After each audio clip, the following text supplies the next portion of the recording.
فوز امری للہ ان اللہ بصیر بالعباد ولا حول ولا قوة الا باللہ العلی العظیم حسبنا اللہ ونعم الوکیل نعم المولا ونعم النصیر اعوذ باللہ من الشیطان اللعین الرجیم بسم اللہ الرحمن الرحیم الحمد للہ الذی لا مضاد له فی ملکہ ولا منازع له فی امرہ ولا شبیہ له فی عظمتہ ثم الصلاة والسلام علی رسولہ الکریم الأمی المکی المدنی القرشی الہاشمی بالقاسم محمد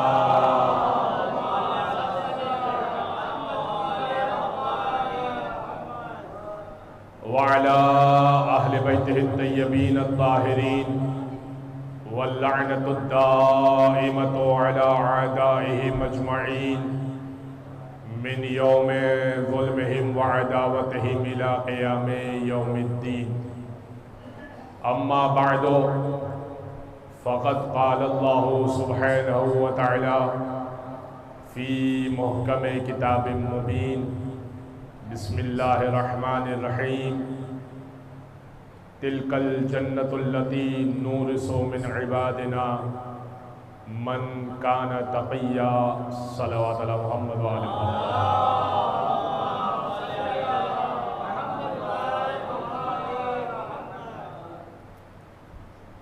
حضرات گرامی، اس عالی شان مجلس عزا کے لیے میں نے عنوان امام حسین ہی کو قرار دیا ہے، اور میر انیس کے اس بند سے میں آغاز کروں گا کہ جب میر انیس پہلے غزل گو شاعر تھے اور میر انیس غزل کہا کرتے تھے، تو ان کے والد نے ان سے کہا کہ بیٹا اس غزل کو سلام کہو، خیر آباد کہو، سلام کہو۔ تو انہوں نے اس کا مطلب یہ نکالا کہ والد صاحب یہ چاہتے ہیں کہ غزل کے بدلے سلام کہا جائے، تو انہوں نے سلام کہنا شروع کیا۔ تو جو پہلا بند امام حسین کی شان میں کہا وہ میں آپ کی خدمت میں پیش کر رہا ہوں۔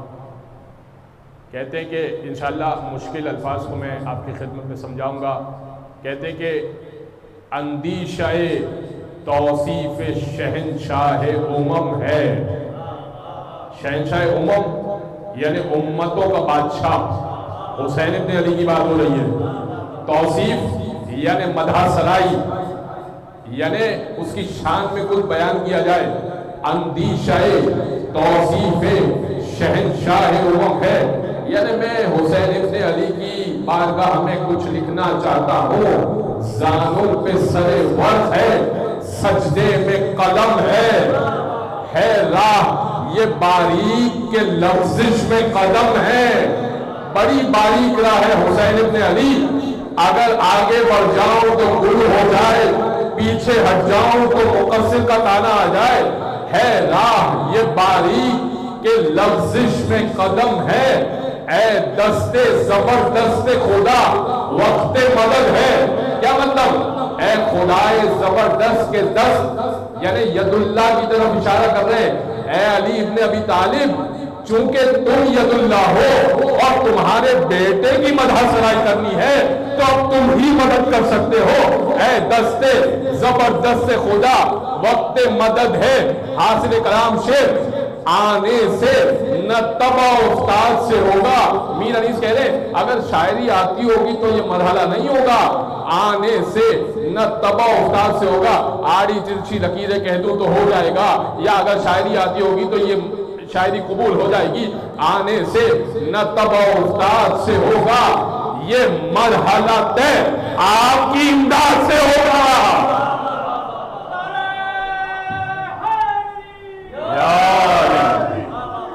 اگر حسین نظر نہ کرے، حسین نظر نہ کرے تو انسان شعر نہیں کہہ سکتا، مدح سرائی نہیں کر سکتا کوئی. میں آپ کو لفاظی و خطابت نہیں پیش کر رہا، میں روایت پیش کرتا ہوں آپ کی خدمت میں. دیکھیے بہار کی روایت ہے، ایک مولا کا چاہنے والا نہیں تھا، مبغض بھی نہیں تھا لیکن محب بھی نہیں تھا. امام موسیٰ کاظم کے دور کا واقعہ ہے. بہت تنگ دست ہو گیا تو اس نے امام حسین کی شان میں کچھ اشعار لکھے، اور اشعار لکھ کر وہ چلا امام کے پاس، امام موسیٰ کاظم کے پاس.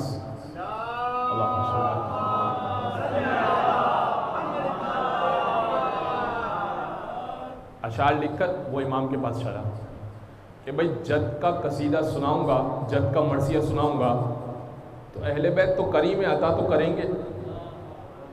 بھائی اہل بیت کے در پر جاؤں گا، کچھ سناؤں گا، خالی ہاتھ تو نہیں لوٹائیں گے نا. توجہ جانب رکھیے گا. تو اب وہ اشعار لے کر چلا، اشعار لے کر چلا، امام کے در پر پہنچا نا. اور ابھی اس نے، چونکہ فرزند رسول کے در پر ہر شخص آتا تھا، محب بھی آتا تھا، مبغض بھی آتا تھا، اور معتدل شخص بھی آتا تھا. تو امام موسیٰ کاظم کے در پر ابھی آ کے بیٹھا. امام نے کہا کہ تجھے بتاؤں کہ تو کس مقصد سے آیا ہے؟ تو نے میرے جد کے لیے مرثیے کے چند اشعار کہے ہیں. اچھا شاعروں کو نا بڑی عادت ہوتی ہے کہ یہاں شعر کہا تو یہاں سنائیں، بہت جلدی ہوتی ہے. اس نے کہا لیکن فرزند رسول میں نے ابھی کسی کو سنایا نہیں ہے. امام نے کہا اچھا، اور اگر بول تو یہ بتاؤں کہ کتنے اشعار کہے ہیں؟ 3 اشعار کہے ہیں تو نے، 3 اشعار تو نے کہے ہیں. اس نے کہا بھائی بڑے تعجب کی بات ہے، شعر میں نے کہے، تعداد آپ کو معلوم ہے. امام نے کہا اور بول تو سنا بھی دوں، اور بول تو سنا بھی دوں. اب اس کو یقین نہیں آیا، بھائی تعداد بھی معلوم، نیت بھی معلوم کس لیے آیا ہے. اس نے کہا چلے آپ سنا دیں. تو امام نے اس کے لکھے ہوئے اشعار سنا دیے. اس نے کہا فرزند رسول بڑی حیرت کی بات ہے، شعر میں نے اپنے گھر پہ لکھا، 3 اشعار میں نے اپنے گھر پہ لکھے، ٹھیک ہے آپ کے جد کے لیے لکھے، لیکن اپنے گھر پہ لکھے، تعداد آپ کو معلوم، نیت آپ کو معلوم، اور شعر کے الفاظ آپ کو معلوم، یہ کیسے؟ امام نے کہا ایک ایک لفظ کے بدلے جنت کا سودا ہوتا ہے، تو کیا الفاظ کاغذ و قلم کی زینت بننے سے پہلے جنت کے سوداگروں سے اجازت نہیں لیتے ہوں گے؟ الفاظ ہم سے اجازت لیتے ہیں، پھر تمہارے کاغذ و قلم کی زینت بنتے ہیں. صلوات پڑھتے محمد علیہ محمد.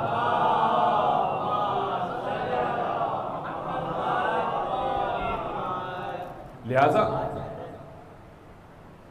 چھٹے امام کی حدیث ہے، من قال فینا بیت شعر بن اللہ بیتا فی الجنہ. کمال حدیث ہے، قربان جاؤ مولا کی اس لطافت پر. بیت کے 2 معنی ہیں. ایک شعر کا بیت ہوتا ہے نا، ایک بیت کا مطلب ہوتا ہے گھر، اہل بیت گھر والے، اور ایک شعر بیت کا ہوتا ہے بند، جس کا مطلب ہوتا ہے بند. ایک بیت کہہ دی، 2 بیت کہہ دی. امام کا جملہ سنیے گا، کمال کا ہے چھٹے امام کا. کامل الزیارات ابن قولویہ نے اسے نقل کیا ہے. امام نے فرمایا کہ من قال فینا بیت شعر بن اللہ بیتا فی الجنہ، جو ایک بیت ہمارے لیے کہہ دے، ایک بیت جنت کا وہاں سے لے لے. ایک بیت یہاں سے کہہ دے، ایک بیت وہاں پہ لے لے. کمال نہیں ہے؟ تو امام حسین کے لیے جتنا انپٹ کر سکیں آپ، جتنا انپٹ کر سکیں. بھائی دیکھیں یہ مائک کسی نے لگایا ہے، اس نے اپنا حصہ ڈالا ہے نا. ٹھیک ہے آپ کہیں گے کہ اس نے چارجز لیے، چارجز لیے، اس نے کیا کمال کیا؟ حضور چارجز لیے ایک ٹائم تک کے لیے لیے، ٹائم اوور ہو جاتا ہے نا، وہ کچھ چون چرا نہیں کرتا. بیٹھا ہے مجلس حسین ہو رہی ہے. میں ایسے لاؤڈ اسپیکر والوں کو جانتا ہوں جو صرف اپنے لاؤڈ کو مجلس یا میلاد کے لیے دیتے ہیں، وہ کہتے ہیں کہ اس سے جب ذکر امام حسین ہوتا ہے تو ہم اس لاؤڈ اسپیکر کو گانے کی محفل میں کیوں دیں؟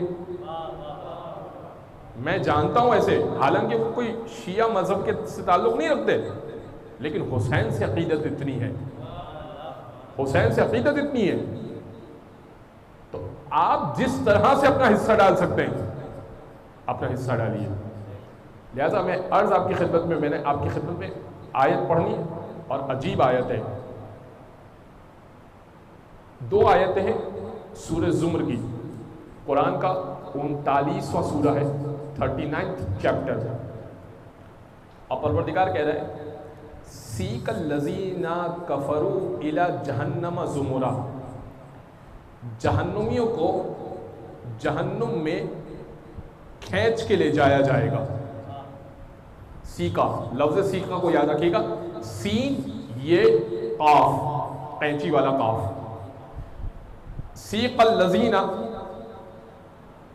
کفروا الی جہنم زمرا، جن لوگوں نے کفر کیا ان کو جہنم میں کھینچ کے لے جایا جائے گا، یہ آیت نمبر 71 میں کہہ رہا ہے، اور ایک آیت چھوڑ کے اگلی آیت میں 73ویں آیت میں کہہ رہا ہے وَسِيقَ الَّذِينَ اتَّقَوْا رَبَّهُمْ إِلَى الْجَنَّةِ زُمُرًا، اور جن لوگوں نے اپنے رب کا تقوی اختیار کیا ان کو جنت میں کھینچ کے لے جایا جائے گا۔ بھائی جہنمیوں کو سمجھ میں آ گیا، بھائی جہنمی جانے کو تیار نہیں ہوں گے،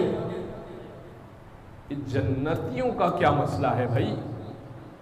لفظ ایک ہی استعمال کیا پروردگار نے، سیکا وہاں بھی ہے، سیکا یہاں بھی ہے، جہنمیوں کو جہنم میں کھینچ کے لے جایا جائے گا جن لوگوں نے کفر کیا، جنتیوں کو جنت میں کھینچ کے لے جایا جائے گا تقوا ربہم، جن لوگوں نے تقوی اختیار کیا اپنے رب کا، جنت میں کھینچ کے لے جایا جائے گا۔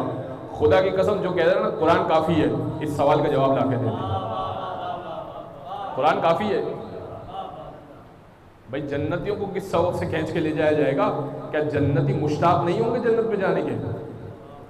تو اب قرآن اگر اہل بیت نہ ہوتے نا، خدا کی قسم یہ آیت ان ایڈریس رہ جاتی، یہ آیت سمجھ میں نہ آتی اگر قول معصوم نہ ہوتا، اگر قول معصوم نہ ہوتا آیت سمجھ میں نہ آتی۔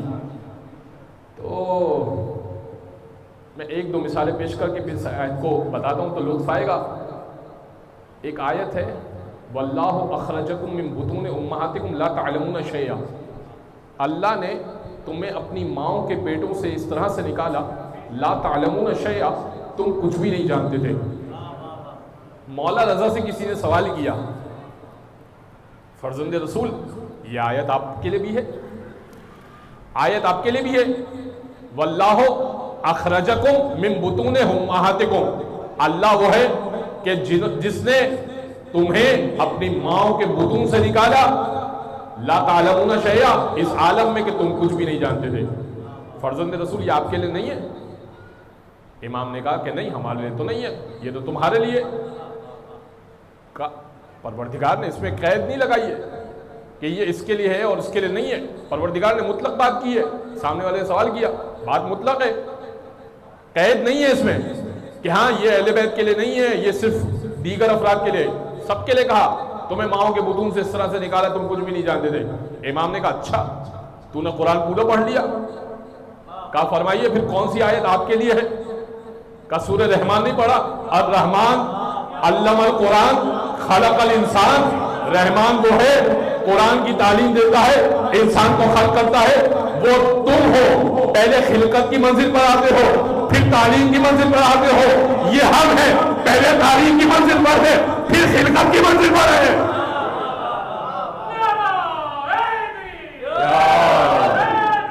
یا علی کا سورہ رحمان کہہ رہا ہے الرحمن علم القرآن خلق الانسان، پھر امام نے کہا الانسان معرفہ ہے، خاص انسان کی بات ہو رہی ہے، خلق الانسان خاص انسان کو خلق کیا، الانسان کہا ہے، کون سے خاص انسان کی بات ہو رہی ہے؟ خلق علی بن ابی طالب، علی کو خلق کیا۔ اس نے کہا مولا پھر پوری سورہ رحمان کی تفسیر بتائیے، ہے تو پوری سورہ رحمان کی ابتدائی آیتوں کی تفسیر، لیکن اب ظاہر ہے کہ میرا پہلا دن ہے تو میں مزاج سے آشنا نہیں ہوں اور ماحول سے بھی نہیں، لیکن میں ایک بات عرض کر دوں گا اور وہ سن لیجئے گا۔ اس سے سوال کیا فرزند رسول، کیونکہ تفسیر ایسی ہے کہ بیان ہر جگہ نہیں کی جا سکتی، اسے کہا فرزند رسول پھر بتائیے اس کی کیا تفسیر ہے؟ فَبِأَيِّ آلَاءِ رَبِّكُمَا تُكَذِّبَانِ، تم دونوں کن کن نعمتوں کو جھٹلاؤ گے؟ کیا تفسیر ہے؟ امام نے کہا عامت المسلمین کیا ترجمہ لیتے ہیں؟ امام نے کہا، اس سے کہا کہ فرزند رسول عامت المسلمین ترجمہ لیتے ہیں کہ گروہ جن و انس؟ امام نے کہا لکھا ہے گروہ جن و انس۔ کما، دیکھیے اب میں سمجھانے کے لیے، آسان کرنے کے لیے سمجھا رہا ہوں، کا استعمال ہوتا ہے کاف کے اوپر زبر ایک کے لیے، السلام علیکہ یا ابا عبداللہ، ایک واحد، کما دو کے لیے، تم دونوں پر، تم دونوں کے لیے۔ زیارت حدیث قصہ میں آپ کو یہ جملہ مل جائے گا کہ جب دونوں حسین داخل ہوئے تو کما کی ضمیر ہے، دو افراد کے لیے استعمال ہوتی ہے، کم جمع کے لیے استعمال ہوتا ہے، بہت سارے ہو تو جمع کے لیے استعمال، تو بھی جمع استعمال ہوتی ہے، یا کسی کا احترام اتنا بلند ہو تو بھی جمع استعمال ہوتی ہے، السلام علیکم یا ابا عبداللہ، احترام بہت بلند ہے اس سے جمع کی اسی کا استعمال ہو رہا ہے۔ یا ہم آپس میں ایک دوسرے کو کہتے ہیں السلام علیکم، حالانکہ سامنے واحد ہے، السلام علیکہ نہیں کہتے، السلام علیکم کہتے ہیں۔ کیوں کہتے ہیں؟ سامنے والے کا احترام ملحوظ خاطر ہے، حالانکہ یہ جمع نہیں ہے۔ ٹھیک ہے، یہ سمجھ میں آ گئی بات، حالانکہ جمع کا سیکھا ہے، یہ بات پہنچ گئی؟ اب سنیے گا، یہ کما ہے دو افراد کے اوپر دلالت کرتے، فَبِأَيِّ آلَاءِ رَبِّكُمَا، تم دونوں اپنے رب کی کون کون سی نعمت کو جھٹلاؤ گے؟ کا تم دو سے کون مراد؟ کا ترجمہ یہ لیا جاتا ہے کہ اے گروہ جن و انس، تم دونوں اپنے رب کی کون سی نعمتوں کو جھٹلاؤ گے؟ امام نے کہا نہیں، اس سے پہلے کی آیت پر کیا بات ہو رہی ہے؟ یخرج منہما اللؤلؤ والمرجان بینہما برزخ لا یبغیان، فرمایا دو دریا آپس میں ملتے ہیں، ان سے موتی اور مونگے نکلتے ہیں، لولو اور مرجان، سرخ موتی حسین کی ذات، سرخ موتی حسن کی ذات، اور پھر فرمایا بینہما برزخ لا یبغیان، ان دونوں کے درمیان حد فاصل ہے، لا یبغیان کہ اس سے تجاوز نہیں کریں گے، اس سے مراد رسول کی ذات ہے۔ تو بات چل رہی ہے اہل بیت کی، اب جب بات آئے گی نا فَبِأَيِّ آلَاءِ رَبِّكُمَا تُكَذِّبَانِ، تم دونوں کون کون سی نعمتوں کو جھٹلاؤ گے، تو یہ دشمن اہل بیت کی بات ہو رہی ہے، تم دونوں کون کون سی نعمت کو جھٹلاؤ گے؟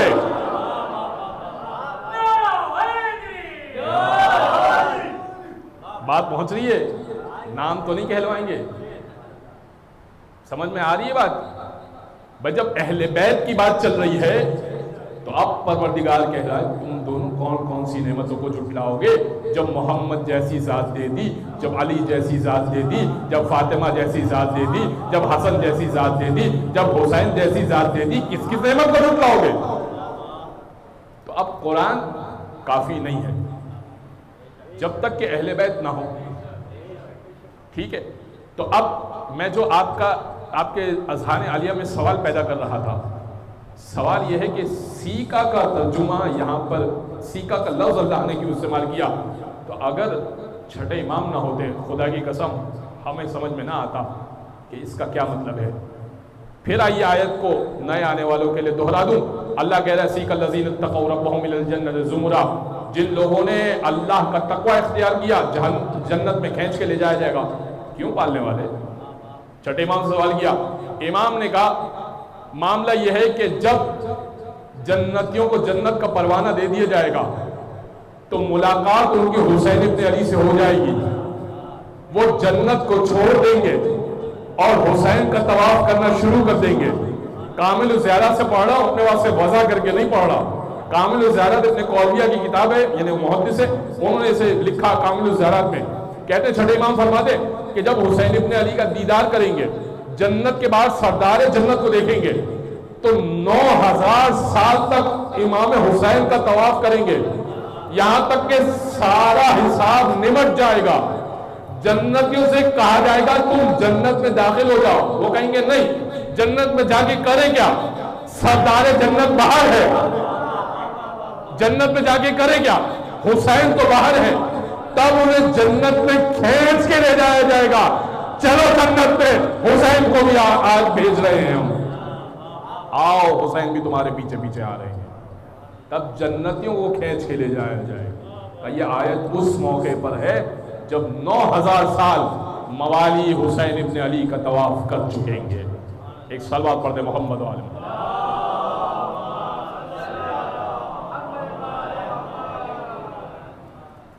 اب کمال دیکھیے حسین ابن علی کا. ایک دو باتیں کر کے آپ یقیناً شب عزا ہے, شب داری ہے, 32واں سال مجھے بتایا گیا, اور آپ ظاہر ہے کہ ممکن ہے کہ بہت سارے افراد کئی برسوں سے آ رہے ہوں, آپ یقیناً رونے کے لیے تشریف فرمائیں. میں انشاءاللہ مصائب تو پیش کروں گا, لیکن کچھ جملے حسین ابن علی کی ذات سے توسل کرتے ہوئے. دیکھیے ایک بات یاد رکھیے, ایک عادت بنا لیجیے. میرا عنوان اس سال ایک جگہ پر زیارت وارثہ تھا, وہاں پر میں نے بات کہی تھی, لیکن ظاہر ہے کہ وہ آڈینس بہت مختلف تھی, تو یہاں پر بھی میں یہ بات کہہ دوں. پیغام چونکہ بہت مناسب, بہت اچھا پیغام تھا, لہٰذا میں یہ بات پیش کروں.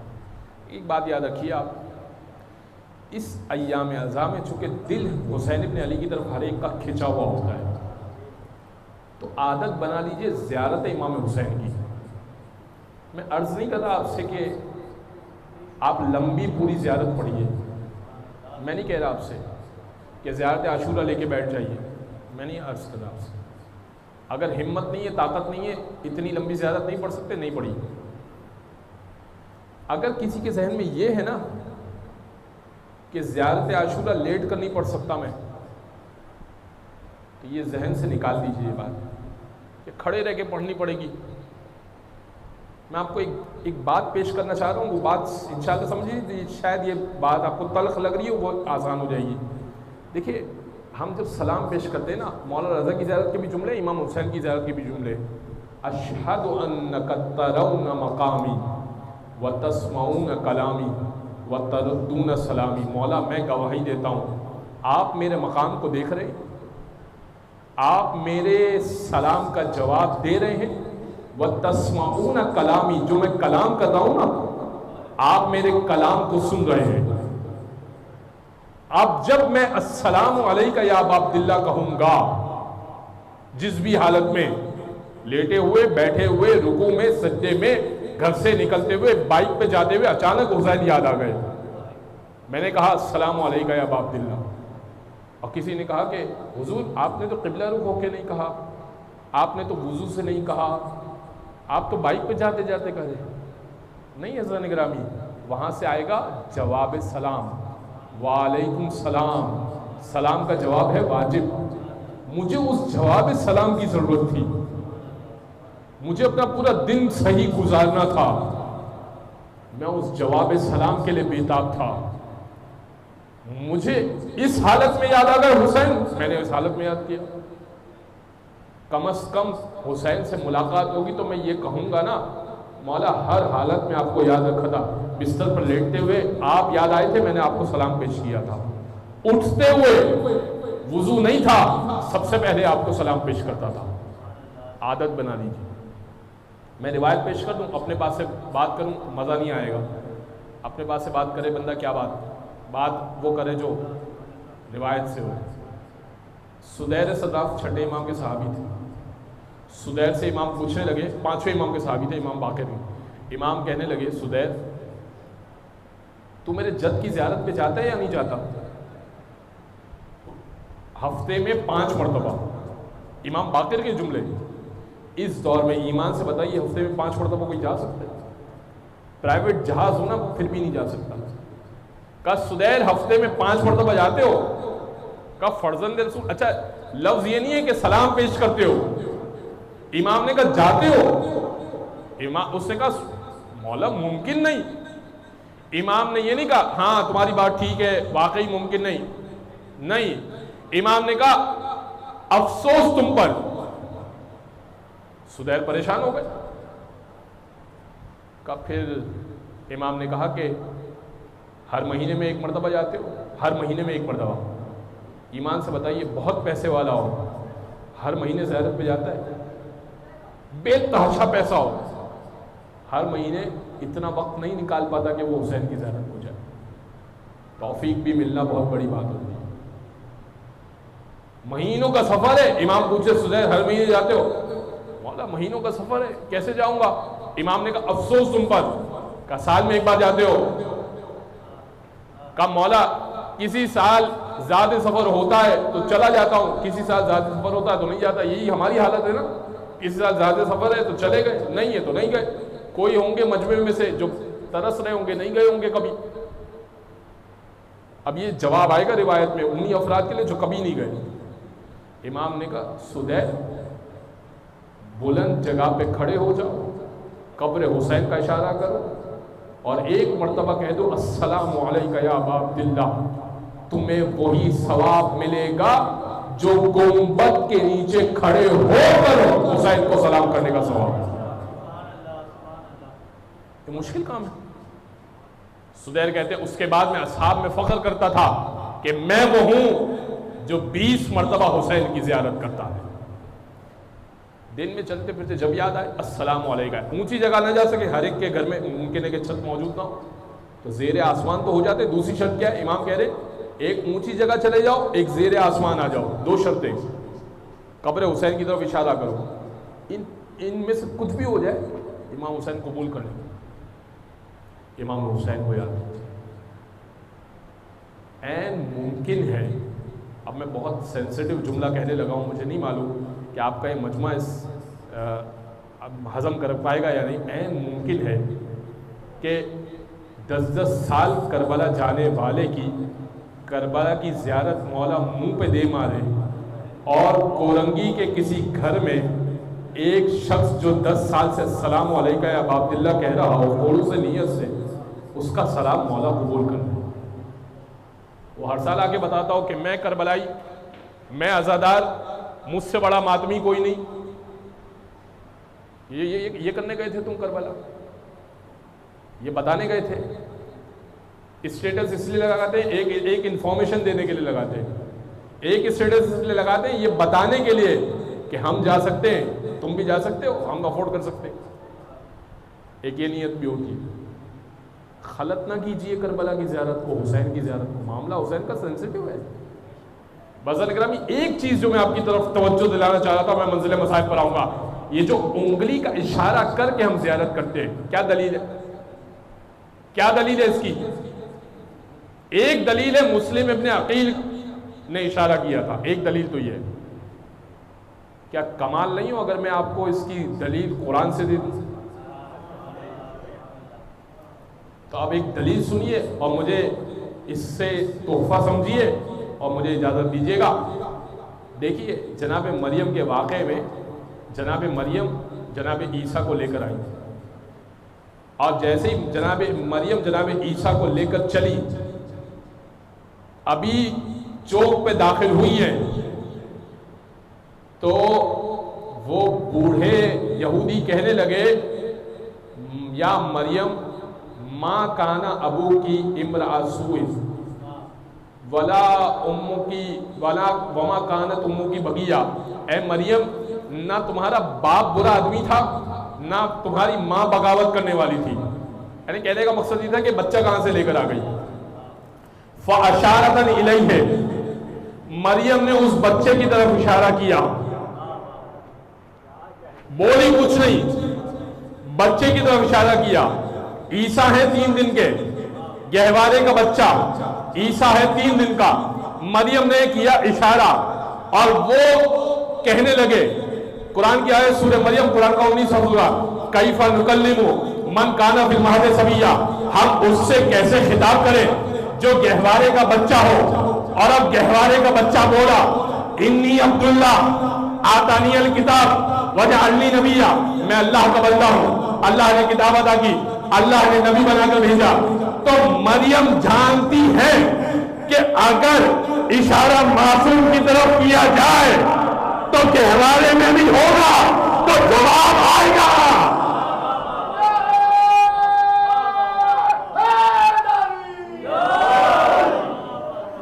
ہم بھی زیارت کے لیے سلام کی طرف اشارہ کرتے، حسین کی طرف اشارہ کرتے سلام کے لیے. ہمیں یقین ہے کہ اگر قبر حسین میں معصوم کی طرف اشارہ کر دیا جائے، السلام علیکہ یا ابا عبداللہ کہہ دیا جائے، عیسیٰ بول سکتے ہیں، فخر عیسیٰ بولے گا، جواب دے گا. مجھے سنائی دے یا نہ دے یہ الگ بحث ہے. بھئی آپ کو سنائی دیتی ہے؟ قرآن کہہ رہا ہے یسبح للہ ما فی السماوات و ما فی الارض، جو کچھ آسمانوں میں جو کچھ زمین میں اللہ کی تسبیح کرتی ہے. سورہ جمعہ کی پہلی آیت. یہ ممبر اللہ کی تسبیح کرتا ہے، یہ مائک اللہ کی تسبیح کرتا ہے. ما فی السماوات و ما فی الارض، جو آسمان میں جو زمین میں اللہ کی تسبیح کرتا ہے، یہ اللہ کہہ رہا ہے. مائک کی تسبیح سنائی دے رہی ہے آپ کو یا مجھے؟ مجھے تو نہیں دے رہی. این ممکن ہے کسی روحانی کو یہاں پر سنائی دے رہی ہو. ممبر کی تسبیح نہیں سنائی دے رہی. اچھا میری تسبیح کیا اس کو سنائی دے رہی ہے؟ میں بھی تو تسبیح کر رہا ہوں نا، ذکر حسین کر رہا ہوں نا. اس کو سمجھ میں آ رہی ہے؟ نہیں، اس کو نہیں آ رہی. لیکن اللہ کہہ رہا ہے ما فی السماوات و ما فی الارض، جو آسمان میں جو زمین میں اللہ کی تسبیح کرتی ہے. بس چونکہ اللہ نے کہا ہے تو کر رہی ہے. تو اب چھٹے امام سے آخری روایت ہدیہ کر دیا اور میں منزل مصائب پر آ رہا ہوں. چھٹے امام سے کسی نے پوچھا فرزند رسول، مناقب ابن شہر عاشور کی روایت ہے، فرزند رسول یہ بتائیے کیا سور اللہ کی تسبیح کرتا ہے یا نہیں کرتا؟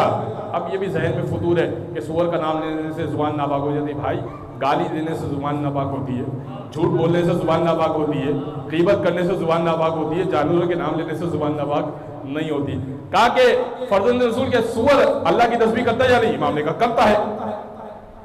کا دلیل؟ امام نے کہا یہی دلیل، یسبح للہ ما فی السماوات و ما فی الارض، جو کچھ آسمان میں ہے جو کچھ زمین میں ہے اللہ کی تسبیح کرتی ہے، اور سور ان میں شامل ہے، لہذا وہ تسبیح کرتا ہے. آخری روایت سن لیجئے، توجہ کیجئے. اس سے کہا کہ فرزند رسول وہ کیا تسبیح کرتا ہے؟ کہا کہ وہ صبح شام دن اور رات یہی تسبیح کرتا ہے. پالنے والے تیرا شکر ہے، نجس العین بنا دیا، علی سے بغض رکھنے والا نہیں بنایا.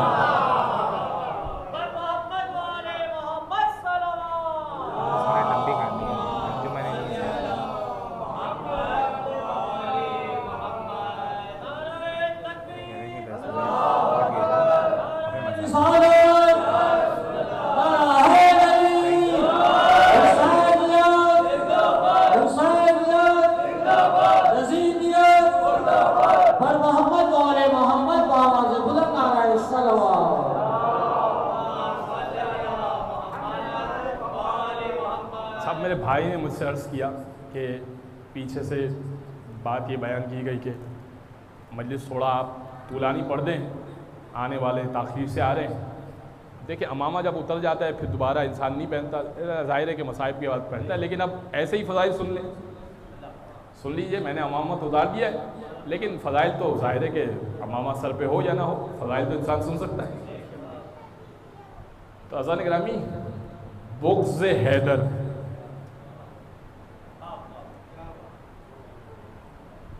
کیا کام کرتا ہے؟ یہ کیا کام کرتا ہے؟ یہ کام یہ کرتا ہے کہ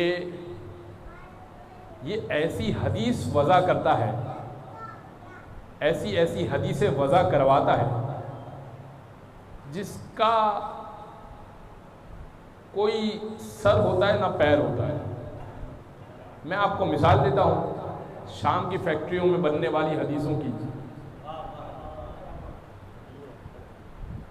ایک حدیث ہے، چلے اب پورا مناظرہ ہی پڑھ دیتا ہوں جب کہ پڑھنا ہی ہے. تو امام محمد تقی علیہ السلام سے سوال کیا،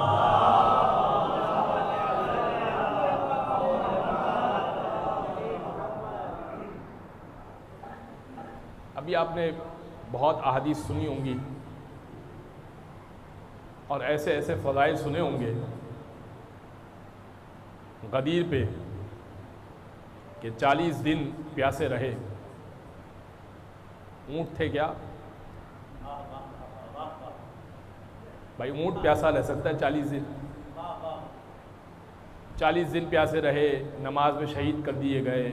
بھائی مصائب تو اپنے لے آؤ، فضائل بھی ہمارے چرا لیے، مصائب بھی ہمارے چرا لیے. امام سے سوال کیا گیا، یحییٰ ابن اقسم نے، قاضی القضات، چیف جسٹس، اس سے کہا کہ فرزند رسول میں آپ کے سامنے کچھ احادیث پیش کرتا ہوں، آپ مجھے اس کی ویریفیکیشن کر کے دے دیں کہ آیا یہ احادیث ٹھیک ہے یا نہیں ہے۔ اب دیکھیں جانا تو علی کے در پہ ہی پڑتا ہے نا۔ وہ مجھے ایک اور واقعہ یاد آ گیا کہ مامون سے کسی نے کہا کہ میں تیرے لیے ایک بہت قیمتی تحفہ لایا ہوں۔ کہا کیا تحفہ لایا ہے؟ کہا تحفہ یہ ہے کہ میں رسول اللہ کے بال لایا ہوں، رسول اللہ کے بال لایا ہوں۔ آج بھی کہیں کہیں علاقوں میں منہ مبارک کی زیارت، بھائی اگر یہ واقعی رسول اللہ کے بال ہیں تو ان کو دفن کر دو، یہ تم نے زیارت کے لیے کیوں سجا کے رکھے ہیں بھائی؟ اور یہ ہر گلی میں منہ مبارک، میرا خیال ہے رسول اللہ کے اتنے بال تو ہوں گے نہیں جتنے ہر گلی میں دکھ رہے ہیں۔ تو مامون کو اس سے 7 بال پیش کیے، کہا یہ 7 بال 7 لاکھ دینار کے بیچوں گا۔ اب دینار ہے سونے کا سکہ، درہم ہے چاندی کا سکہ۔ ایک دینار کو اگر کیش کرتے ہیں تو 10 درہم ملتے ہیں، ٹھیک ہے، یعنی دینار بھاری رقم ہے، اور 1 لاکھ دینار کے بدلے وہ 1 بال دے رہا ہے رسول اللہ کا۔ 7 لاکھ دینار کے بدلے 7 بال دے رہا ہے رسول اللہ کے۔ اب مامون نے فخر جتانے کے لیے کہ ہمارے خزانے میں نایاب چیز بھی ہے تو ہم خریدیں گے اس کو، خرید تو لیے۔ تصدیق کیسے ہوگی کہ یہ رسول اللہ کے بال ہیں یا نہیں ہیں؟ تو اب مولا رضا کو بلایا گیا، بھائی تو خلیفۃ المسلمین ہے، تو طے کر لے، تو رسول کا حقیقی وارث ہے، تو طے کر لے، کیوں بلا رہے مولا رضا کو؟ مولا رضا کو پیش کیے گئے وہ بال، کہ آپ بتائیں کہ اس میں سے کھوٹے کتنے اور کھرے کتنے؟ امام نے 3 ایک طرف کیے، 4 ایک طرف کیے۔ امام نے کہا یہ 3 اللہ کے رسول کے نہیں ہیں، میں بالوں کی بات کر رہا ہوں، کہا یہ 3 اللہ کے رسول کے نہیں ہیں۔ اس سے کہا دلیل؟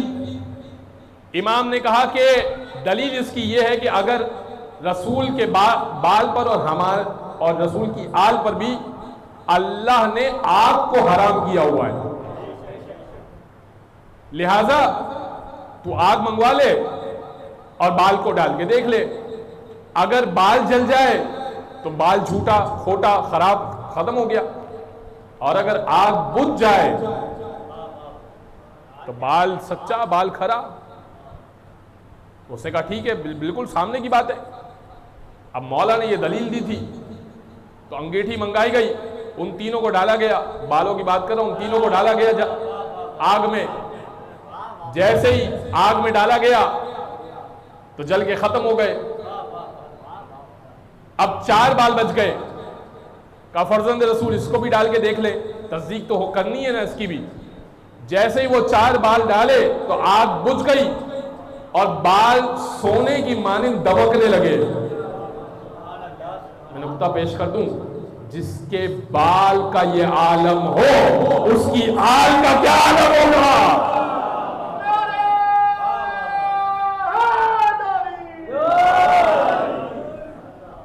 تو آنا تو در اہل بیت پر ہی ہے بھائی۔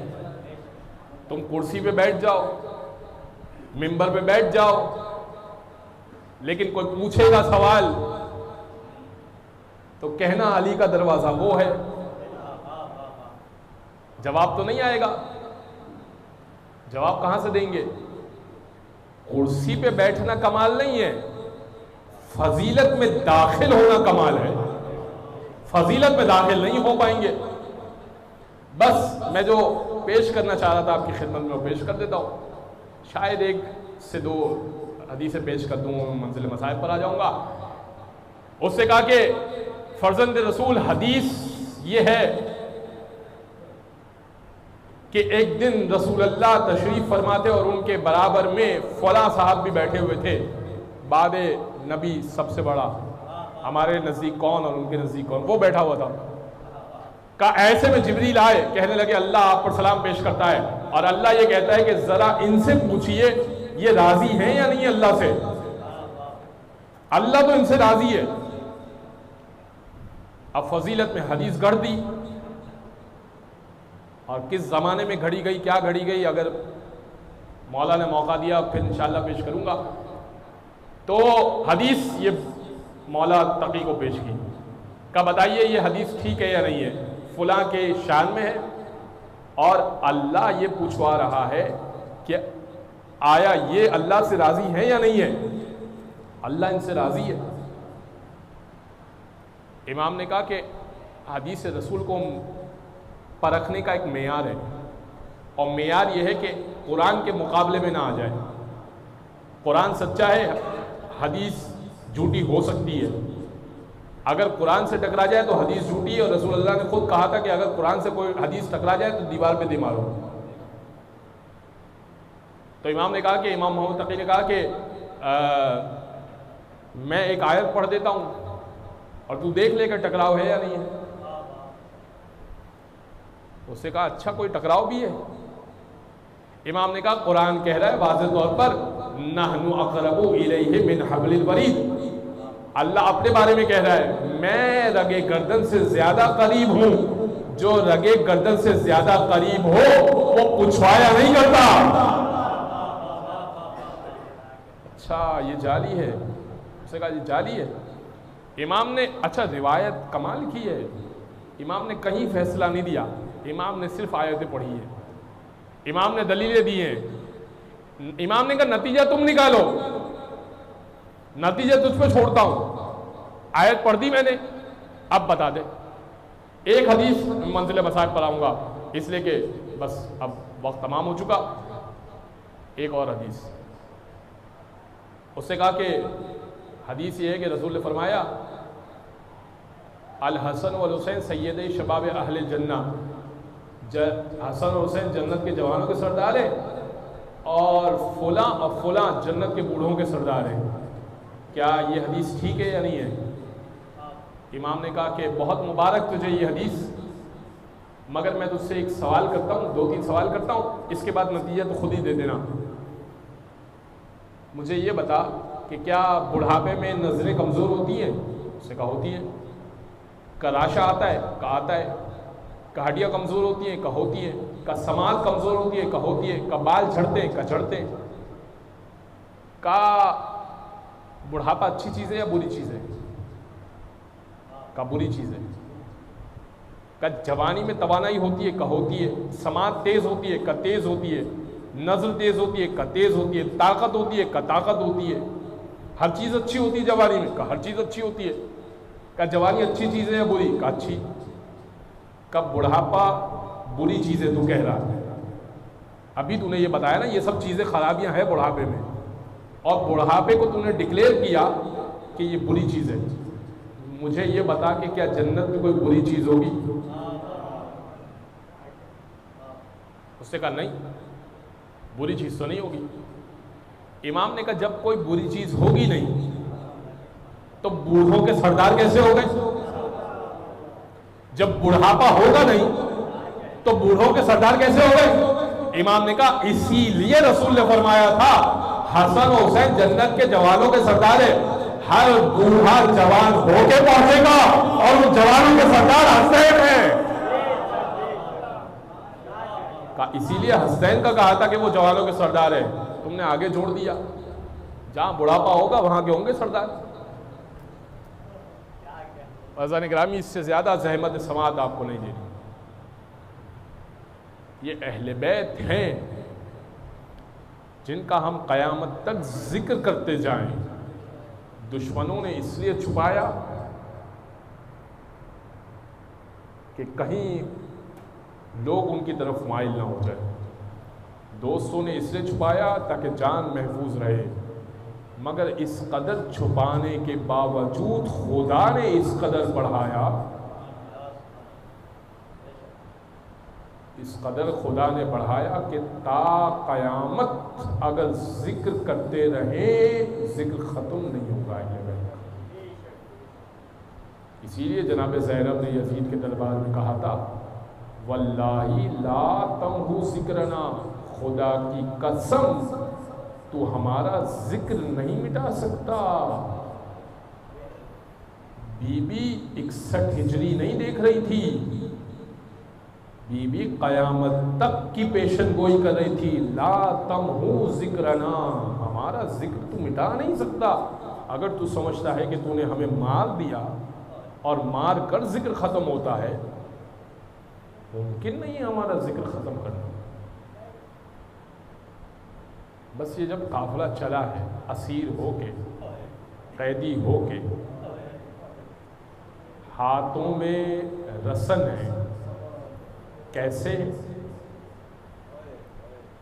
جب 28 رجب کو چلے ہیں تو ایسے چلے ہیں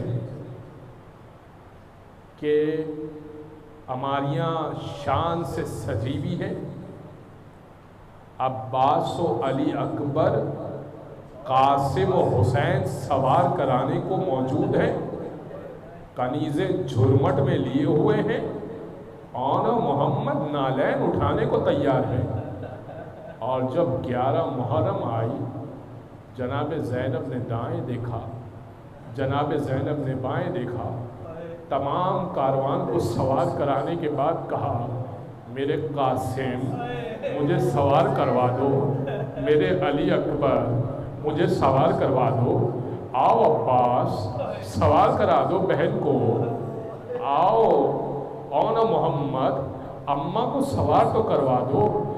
مگر کوئی سواری آگے نہ بڑھ سکی، کوئی شہید، سب شہید ہو چکے، بس ایک بھتیجا آگے بڑھا، پھوپھی اماں لائیے ہاتھ دیجئے، آج جوانی میں ضعیف ہونے والا، جوانی میں کمر جھکی ہوئی ہونے والا آپ کو سوار کروائے گا، جس کے گردن میں توق اتنا موٹا ہے کہ سر جھک چکا ہے، جس کے ہاتھوں میں ہتھکڑیاں اتنی زیادہ ہے کہ ہاتھ اٹھتا نہیں ہے، جس کے پاؤں میں بیڑیاں اتنی زیادہ ہیں کہ پاؤں گھسیٹنے میں مشکل ہوتی ہے، آئیے پھوپھی اماں آج ہاتھ دیجئے میں سوار کراتا ہوں۔ اور اب پھوپھی اماں کو سوار کروایا، اور اب قیدیوں کو رسن باندھے گئے۔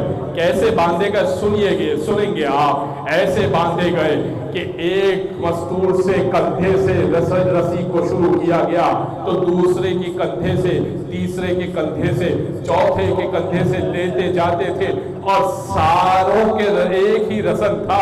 ہاں مگر 4 سال کی بچی چھوٹی تھی، اس کے کندھے کی جگہ گلا آ رہا تھا تو گلے میں رسن باندھا۔ جناب زینب نے کہا اے شمر یہ حسین کی بیٹی ہے، اس طرح سے سواریوں کی عادی نہیں ہے۔ اس نے کہا میں ایسے ہی سوار کرواؤں گا، میں ایسے ہی سفر کرواؤں گا۔ بس جب سکینہ گری، جناب زینب نے اپنے آپ کو گرا دیا اور سواری کو روکا گیا۔ شمر آیا، جناب سید سجاد کو تازیانہ مارا، کہا کہ کیا ہوا ہے؟ کہا پیچھے قافلے میں جناب سکینہ گر گئی ہے، اور جناب زینب نے پوچھتے ناکہ سے اپنے آپ کو گرا دیا کہ حسین کی بیٹی کو بچاؤ۔ اب شمر نے ایک انتظام کیا۔ حمید کہتا ہے میں نے سوچا کہ کوئی بہتر انتظام ہوگا کیونکہ کوئی ایک دوسرا ناکہ لایا گیا تھا۔ ہاں میں نے دیکھا ناکے کو بٹھایا گیا، جناب سکینہ کو گردن سے پکڑ کر سینے کے بل لٹایا، ایک رسی اٹھائی اور باندھ دیا، اور نہار تھامنے والے سے کہا اے نہار تھامنے والے، اس اونٹ کو باقی اونٹوں کی نسبت تیزی سے لے کے جانا۔ حمید کہتا ہے میں 13 محرم کو کوفہ میں موجود تھا جب بچی کو اونٹ سے اتارا گیا، دامن شام قریبہ میں جل چکا تھا، مگر جب اتارا گیا بچی کا سینہ بھی لہو لہان ہو چکا تھا۔ حمید سے کہتی ہے حمید مجھے نجف کا پتہ بتا دے۔ کب بیٹی نجف کا پتہ جان کے کیا کریں گی؟ کہ نجف میں دادا مشکل کشا رہتا ہے، دادا سے کہوں گی یا علی سب کی مشکل حل کرتے، بیٹی کی مشکل بھی حل کیجئے گا۔ الا ولعنۃ اللہ علی القوم الظالمین، سيعلم الذين ظلموا أيام القلب ينقلبون ماتم حسین۔